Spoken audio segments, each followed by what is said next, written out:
Now, Chelsea has also beaten champions Manchester United 1-0 in the English Premier League, lifting the team above Arsenal to third place in the table. Juan Mata scored the winner for Chelsea in the 87th minute, although it has gone down on the score sheet as Phil Jones's own goal after a deflection. There was a red card for Raphael. That's the sport. Now, onto something rather unusual. They're cheap, highly nutritious and in plentiful supply. But could insects be creeping their way into our shopping baskets anytime soon? Well, as the cost of meat rises, researchers in the Netherlands are looking at ways to persuade people to get their protein from bugs instead. John Maguire has been out to try some.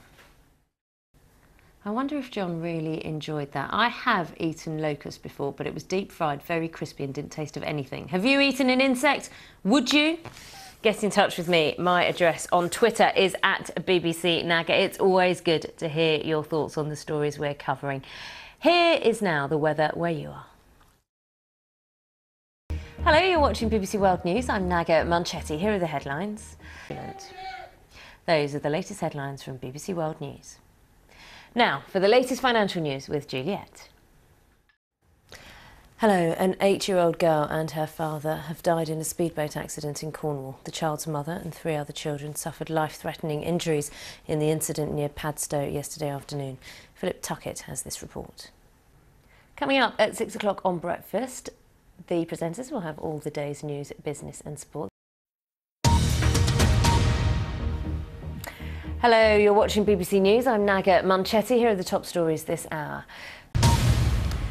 It's time for us to take a look at the newspapers, and this is where Juliet and I look at which stories are making headlines around the world. I don't actually like the Rolling Stones. I can't bear them. Really? I don't like them. No, can't bear them. There's a controversial view. Mind you, if we all like the same things, Juliet, the world would be a boring place, wouldn't it? It certainly would be a boring place, but I'm sorry, I don't get the Rolling Stones.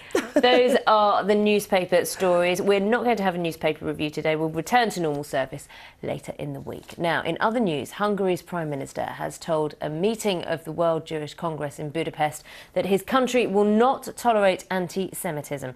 Viktor Orban's comments came 2 days after the far-right Jobbik party staged a rally in the city in protest at it holding the event. Susanna Mendonça reports. At least 7 Somalis were killed on Sunday in central Mogadishu after a suicide bomber rammed a car filled with explosives into a government convoy. The armoured vehicles were carrying a delegation from Qatar who escaped unharmed. The Islamist rebel group Al-Shabaab has claimed responsibility for the attack. Well, in order to prevent that kind of violent attack, a Somalia conference due to take place in London this week intends to try to build on progress made in the war-torn country over the year. The UK already gives £63 million in aid to the country, and at the conference it will push for more direct funding for the Somali security forces. Still, some will be asking, exactly where does all the money go? Gabriel Gatehouse reports from Mogadishu's seaport, where business is flourishing, but where fiscal transparency proves rather elusive. That's it for this hour. I'll see you soon.